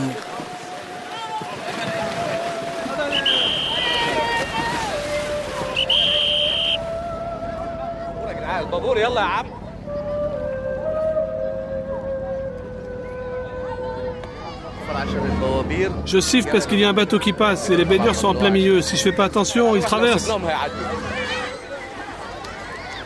Tout le long du canal, la compagnie distribue l'eau, gère les routes, les écoles, l'éclairage et les mariages aussi. Dina a rencontré son mari dans un club de vacances de la compagnie du canal. Ils se sont mariés il y a 7 ans. Depuis, 2 petites filles sont nées, des filles de Suez. Ils ont acheté un petit appartement à la compagnie. La plupart de mes amis se sont mariés comme moi, avec quelqu'un qui fréquentait ce milieu très privé du canal. Évidemment, ça facilite beaucoup les choses, parce que ça évite de se renseigner sur la famille ou sur la moralité des futurs mariés.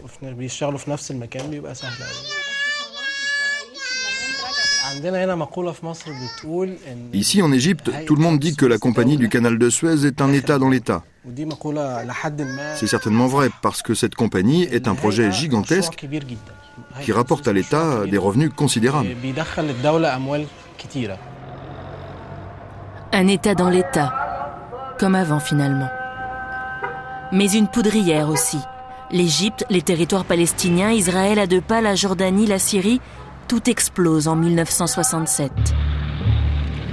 Pour parer une menace imminente des pays de la Ligue arabe, Israël attaque par surprise l'Égypte, la Syrie et la Jordanie. Elle envahit le Sinaï et s'arrête à la frontière du canal de Suez. En 6 jours, l'armée arabe est à terre et le canal bloqué par des navires coulés au fond.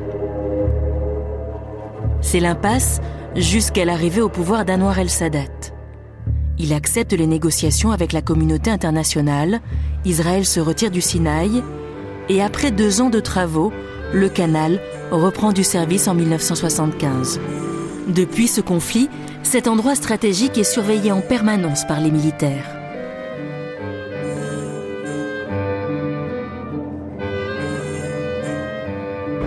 Nous reprenons la route plus au nord encore. Le canal n'a pas livré tous ses secrets. Plus au nord, c'est-à-dire direction Port Saïd, dernière grande ville avant la Méditerranée. Pour dédommager Port Saïd, économiquement dévasté par la guerre, le président Sadat lui a accordé le statut de zone franche. Aujourd'hui, c'est le poumon économique de la région, la vitrine du canal sur sa façade méditerranéenne.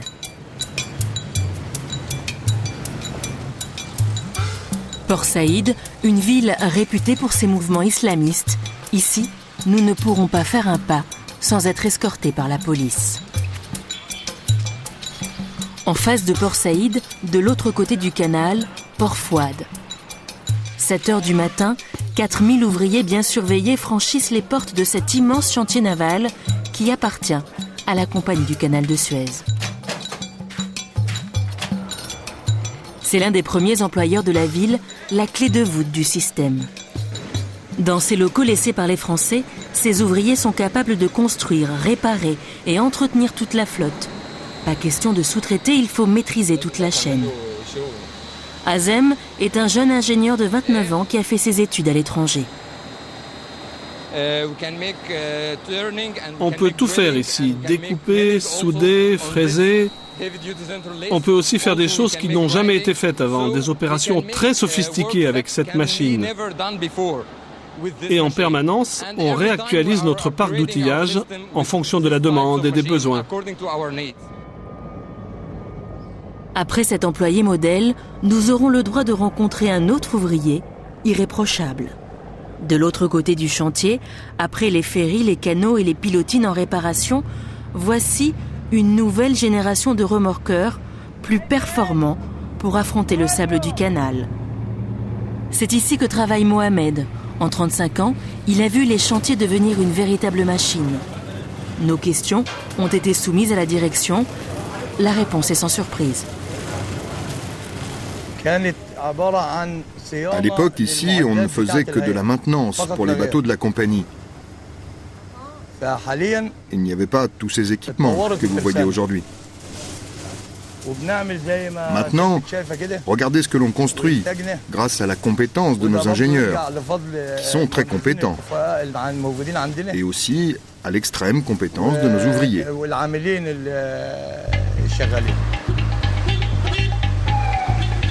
C'est toujours escorté par la police que nous rencontrons Mustapha Moussa. Il n'a pas voulu travailler pour le canal comme son père et son grand-père. Il a choisi d'être vétérinaire.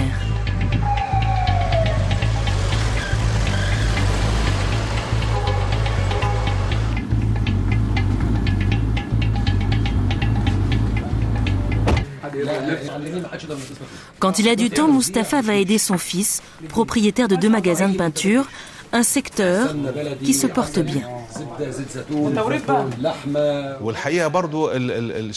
Il faut savoir que la société que je représente avec mes enfants s'adresse à une classe de haut niveau, des gens riches, qui ont les moyens. Et il faut reconnaître que le niveau de vie à Port Saïd est très élevé. Le magasin vend des peintures pour les particuliers et les navires. La famille a su se positionner tout en échappant au carcan de la compagnie. Les gens étaient tous avides de travailler pour le canal parce qu'il leur garantissait de très bons salaires, beaucoup de privilèges et un bon niveau de vie, mais ce n'est plus le cas aujourd'hui. Les opportunités d'un bon travail existent désormais ailleurs, dans d'autres entreprises, pour ceux qui ont beaucoup plus d'ambition que celle de travailler pour le canal.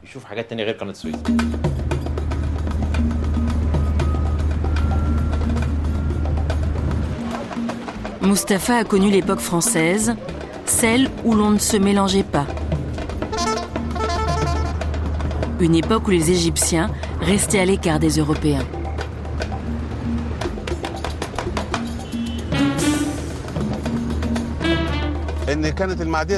Le ferryboat était divisé en deux parties, une partie est et une partie ouest.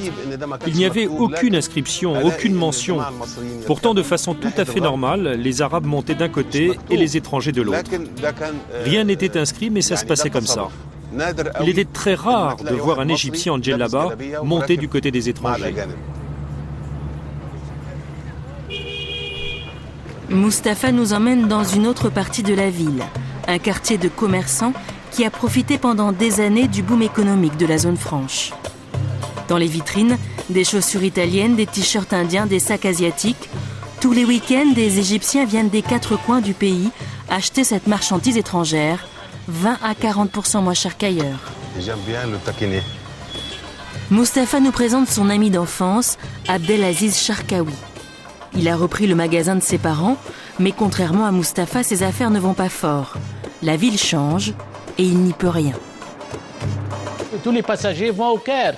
Ils achètent leurs achats du Caire, d'Alexandrie. Il n'y a plus l'occasion de rester à Port Saïd pour vendre nos affaires. Avant, notre occasion de vendre, de gagner, c'était là. Ça, c'est le papyrus. Ça, c'est l'albâtre. Ce sont les pierres égyptiennes. Tout ça, ce sont des productions égyptiennes. Faites par les artisanats égyptiens. Tout fait à main. Pas de machines qui font ça. Comment je vais garder les affaires? Ça, maintenant, il n'y a plus de touristes qui passent là. Dans ces vitrines, maintenant, des produits qui viennent du monde entier, parce que les clients ont changé. Non, ça, c'est chinois. Ça vient de Chine. Ça vient de Chine. Et vous le vendez à qui, ça? Vous arrivez à le vendre à qui? Allez-y, aux Égyptiens. Ça, c'est ces statues en porcelaine importées de la Chine. Une politique touristique qui favorise la ville du Caire, des escales de plus en plus courtes pour les navires. Port Saïd ne voit plus guère aujourd'hui de clients étrangers, mais beaucoup de porte-containers. La volonté politique le long du canal, c'est de favoriser la création de manufactures, créer des usines et des emplois pour dynamiser la région. À 2 pas du port, la zone franche de Port Saïd, 22 usines, 26 000 ouvriers. Dans cette usine de confection, 600 personnes fabriquent des pantalons pour les États-Unis à des prix défiant toute concurrence. Ils reviennent moins cher que des pantalons fabriqués en Chine grâce à des accords signés il y a 2 ans. Regardez bien, vous voyez, les coutures sont excellentes au niveau de l'ourlet. C'est vraiment du travail bien fini.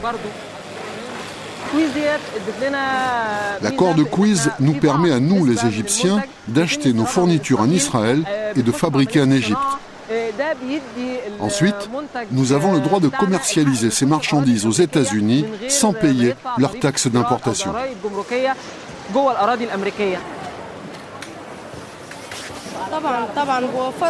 Ici, ils nous facilitent le transport pour venir travailler et repartir chez nous. Tout est organisé. Port Saïd est devenu aujourd'hui l'un des meilleurs pôles industriels de la région.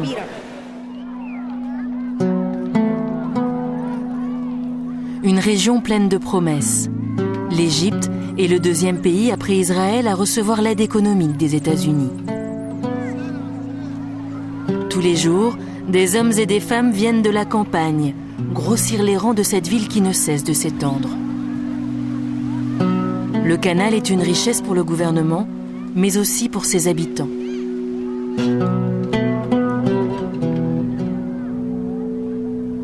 À l'écart, oubliée dans un coin du chantier naval, la statue de Ferdinand de Lesseps. Il doit contempler son rêve devenu réalité. Grâce à lui, en traversant le désert, les navires ont changé le sable en or.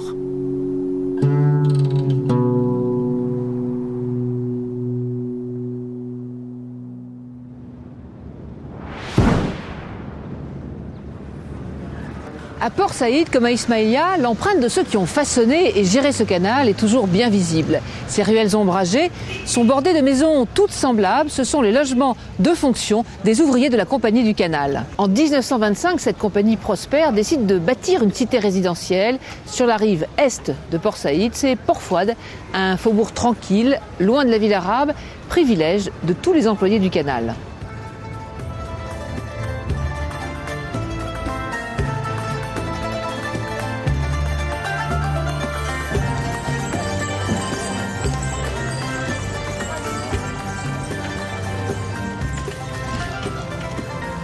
C'était vrai au siècle dernier, ça l'est toujours aujourd'hui, une manifestation évidente de la puissance financière de la Compagnie du Canal.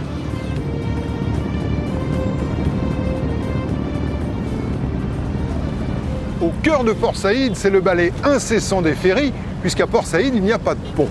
Mais les ferries sont gratuits. Toute la vie économique est ici. Les boutiques, les commerces, les produits détaxés, tout ce qui fait la force d'un port d'escale. Et pour l'instant, nous allons partir à la rencontre de Mahmoud. Comme la plupart des gens d'ici, sa vie, c'est le canal. Son métier, Mahmoud, est bambouti.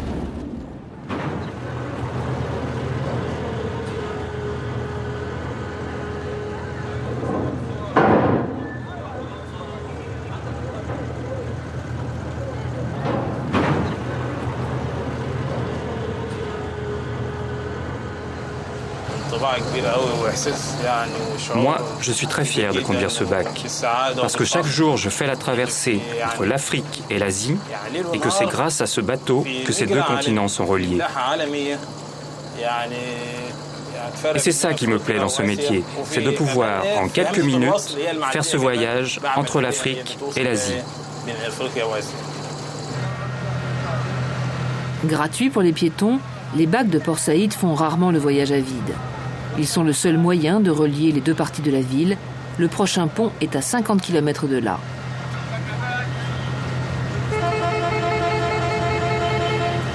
Leur va-et-vient ne s'arrête que tard dans la nuit et bien sûr à chaque fois qu'un monstre d'acier se présente à l'entrée du canal. Dans ce cas-là, on reçoit un appel du bureau de coordination qui nous prévient de l'entrée de tel ou tel navire. On nous dit, dans 15 minutes, vous allez devoir stopper les machines, et c'est ce qu'on fait. Le temps que le bateau passe, tout s'arrête, jusqu'à ce qu'on reçoive l'autorisation de reprendre notre route.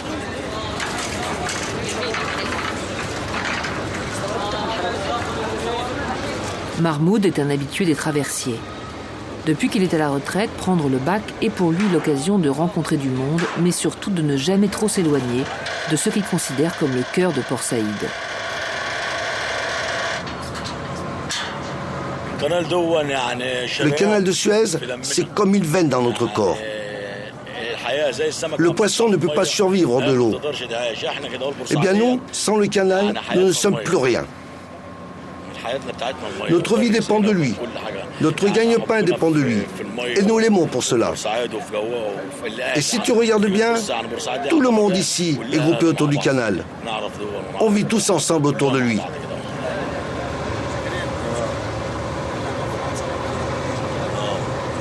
Il y a peu de temps encore, Mahmoud travaillait sur le canal.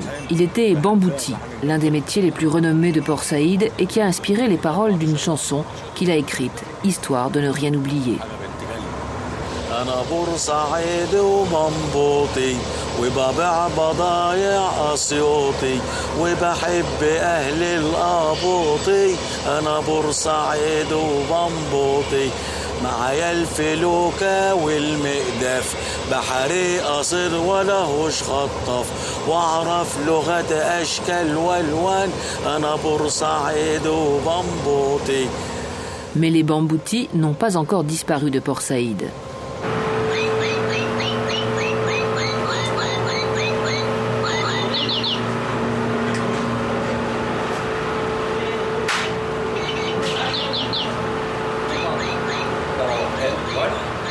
Matériel de pêche ou lampe de poche, clés anglaises ou souvenirs d'Égypte, portefeuille en cuir et blouson de sky, les coursives du Georgia, un gazier japonais, ont des allures de bazar.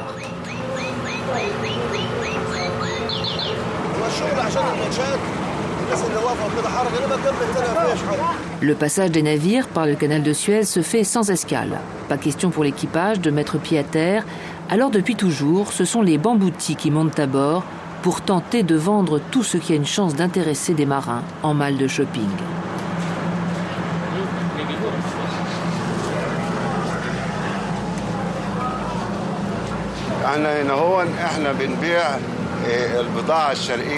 Avec mon fils, on vend de la marchandise orientale qui ressemble aux antiquités pharaoniques. On la vend sur les bateaux parce que les marins ne peuvent pas descendre à terre. Ils ne peuvent pas se rendre au Caire pour admirer les vraies antiquités, les pyramides et tous les vestiges que nous avons chez nous. Bambouti vient de boatman en anglais, les hommes du bateau. Car depuis toujours, les colporteurs du canal rendent toutes sortes de services aux équipages de passage. Sur le pont supérieur du Georgia, on fait salon. Mais pour le coiffeur, pas le temps de soigner sa clientèle. Je coiffe toujours les clients debout parce que c'est le seul moyen de coiffer 40 personnes en 1 heure. Ailleurs, il faut 1 heure pour coiffer une personne. Mais ici, dans le même temps, j'en passe 40. Quand j'ai fini avec un premier bateau, je passe au deuxième. Et si je coiffe trop lentement, je risque de louper le bateau suivant.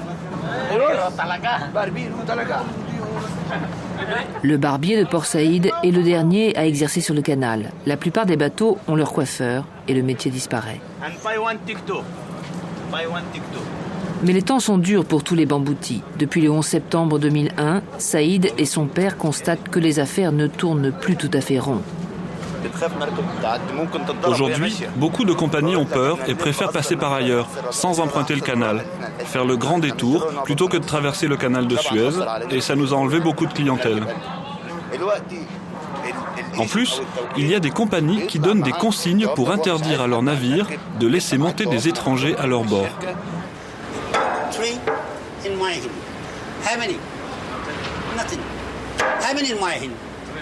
À bord du Georgia, il y en a un qui est toujours assuré de vendre ce qu'il est venu vendre.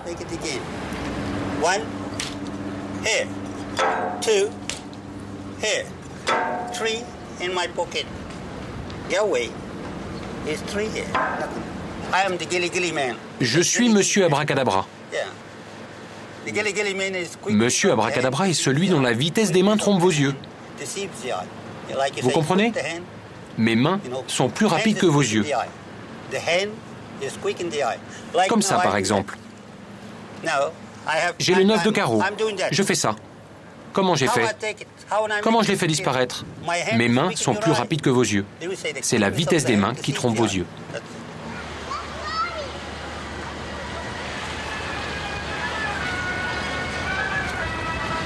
Pour beaucoup d'Égyptiens, Port Saïd est aussi une station balnéaire pas tout à fait comme les autres.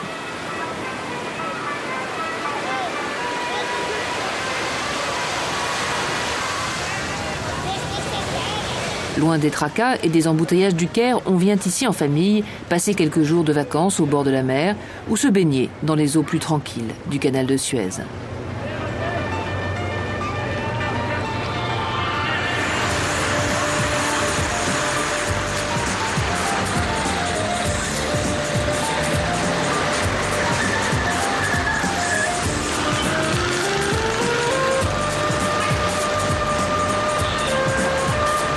La nuit tombée, ce sont plutôt les rues commerçantes de la ville qui attirent les visiteurs.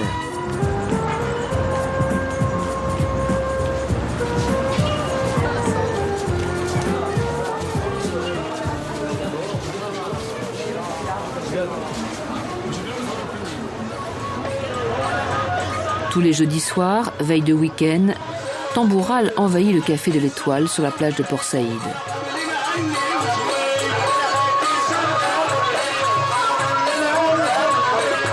Mahmoud, notre bambouti à la retraite, est devenu l'un des chanteurs de ce groupe traditionnel ressorti de son oubli il y a quelques années.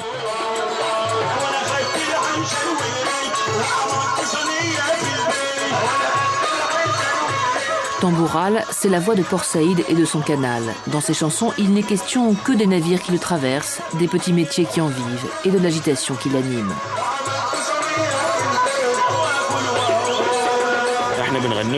Bien sûr, c'est un hommage à tous ceux qui font vivre le canal. Nous chantons des chansons vieilles de 50 ans, qui parlent de la richesse de Port Saïd. Pour notre canal et notre mer, pour notre trésor et notre fierté, ceux qui l'ont creusé, nos grands-parents.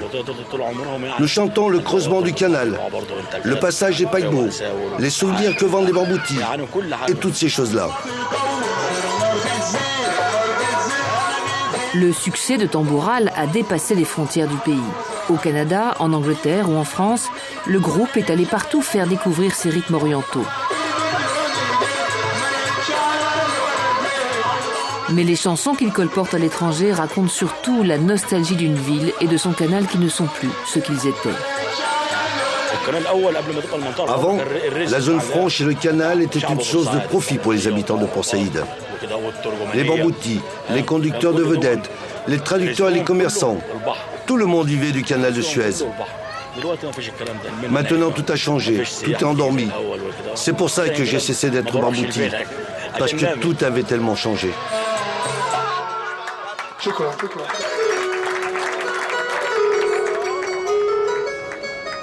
Nous sommes sur la corniche de Port Saïd, une promenade qui date de la fin du 19e siècle. Regardez ces magnifiques façades avec ces balcons en bois, ces vérandas, ces volets à claire-voie. C'est là que se sont installés tous les acteurs de la vie maritime. Armateurs, banquiers, courtiers, assureurs, shipchandlers, ils sont tous là. Port Saïd est depuis plus d'un siècle le cœur économique du canal et ça continue, un nouveau port, des zones franches et bientôt la Chine qui va installer dans la région sa première zone industrielle à l'étranger. Juliette, nous allons retrouver notre bateau qui remonte lentement le canal, sous pilote.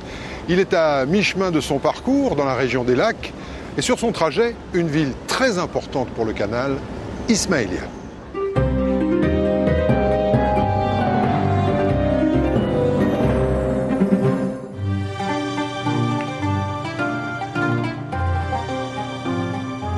« 6 heures déjà que notre convoi de 17 bateaux remonte le canal de Suez.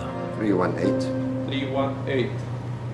Nous avons commencé la traversée des lacs amers à vitesse réduite.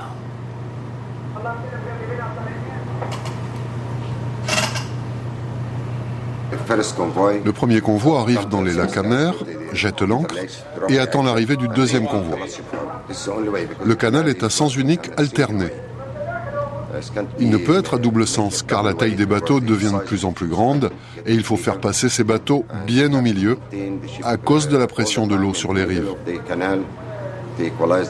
Si vous vous déportez sur l'une des rives, c'est très difficile de garder le cap.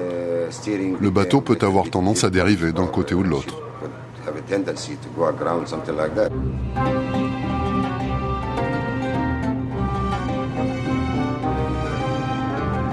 Une vingtaine de bateaux attendent notre passage. Dans le lointain, on découvre ce qu'on appelle ici poliment des camps de vacances. En fait, d'anciennes bases militaires réaménagées. Le souvenir de la guerre des 6 jours n'a pas complètement disparu du paysage. Cap au 349. Vous travaillez tout en mangeant ? Ah, c'est la seule façon de faire mon travail. Je ne peux pas quitter la passerelle et descendre au mess manger. Vous essayez de manger au moment où c'est le plus tranquille ou pas ? Oh, c'est pareil. Quand je mange, j'ai un œil sur l'assiette et l'autre sur le canal.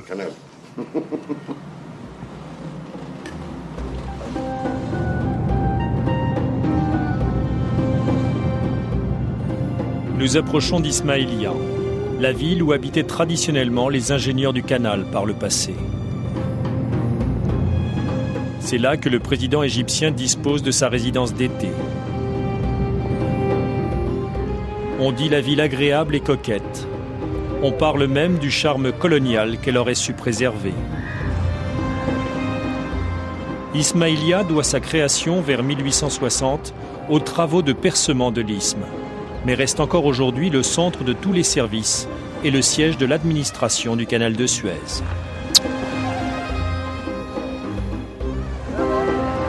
Mais au fait, quels sont les avantages de cette traversée pour un porte-conteneurs comme le Nabucco? Le commandant Savigny va tenter de répondre. C'est pas à la tonne près, hein.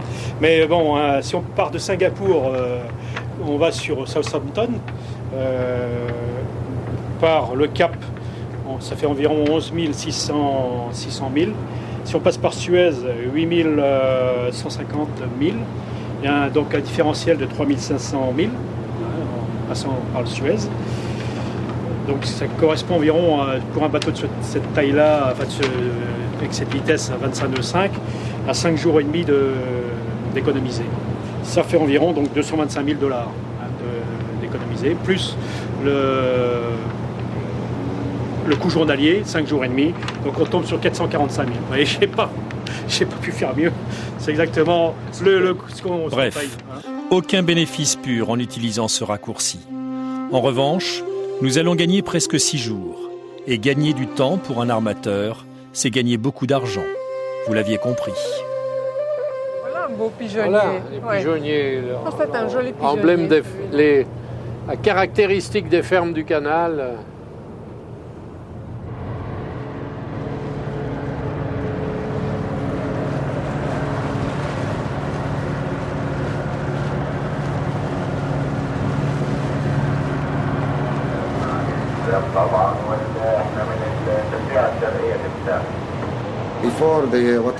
Avant les incidents du 11 septembre, nous avions l'habitude de monter à bord facilement. Nous sommes tous des marins. Le principe veut que les pilotes du canal soient aussi des pilotes de haute mer. D'ailleurs, nous avons nos diplômes de commandant. Il n'y avait donc aucune interdiction lorsqu'on montait à bord avant. Mais progressivement, les bateaux ont mis en place des règlements, des règles de sécurité beaucoup plus strictes et des trucs comme ça. Maintenant, il faut tous ces badges pour monter à bord. Sur les bateaux militaires, ils fouillent les pilotes. Tout ça rend la situation tendue. Parce maintenant, d'une certaine manière, tous les Arabes sont soupçonnés d'être des terroristes.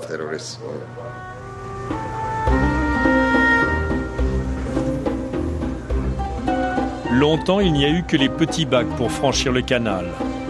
Et puis il y a eu un pont de chemin de fer. Et depuis 2001, un nouveau pont routier. Un ouvrage imposant avec ses 70 mètres de tirant d'air.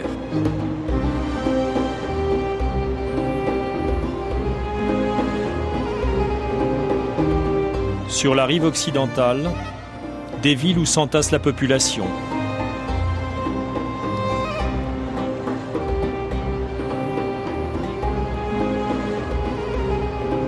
Sur la rive orientale, toujours les sables du désert. Le canal de Suez, c'est encore cette frontière entre deux mondes. Le désert aride du Sinaï d'un côté, la plaine fertile et irriguée par les eaux du Nil de l'autre. Il est 18h, le soleil a disparu, les canotiers ne vont pas tarder à quitter le bord. Mais avant de débarquer, il faut prendre le temps de ranger les petits étals improvisés. C'est fabriqué en Chine, ça? Non, non, tout ceci vient d'Égypte, vous pouvez le voir. C'est fait en Égypte. Mais ça, c'est fait en Chine, là. Ah oui, ça, oui, c'est made in China. Vous avez vendu beaucoup de choses? Non, pas grand-chose. Tous les bateaux, c'est comme ça. Hein. Tout le matériel est rangé dans le canot et puis ils déballent tout ça. Et ils vendent un petit peu. Vous avez marchandé? T'es roumain? Ani, c'était tout. Ami. Oui.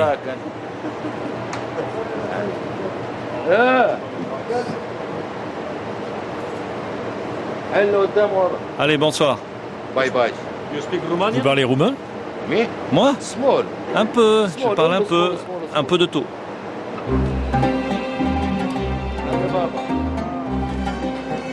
Nous arrivons à la hauteur de Port Saïd, sur la Méditerranée. La remontée du canal se termine. Une quinzaine d'heures auront suffi pour parcourir les 160 km. Les canotiers repartent. Demain, ils seront à Suez. Ils devront attendre dans la nuit noire que se forme le nouveau convoi. Drôle de vie.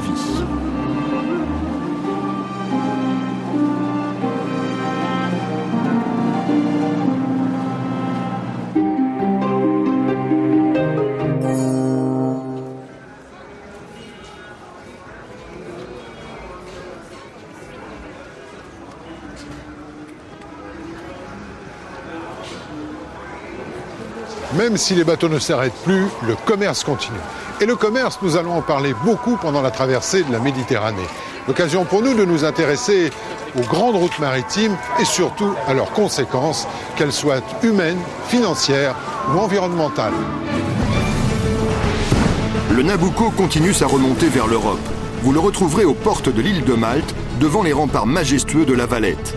3 ans et demi après son entrée dans l'Union européenne, Malte s'apprête à tourner une autre page de son histoire en passant à l'euro. Retour sur une île aux multiples visages.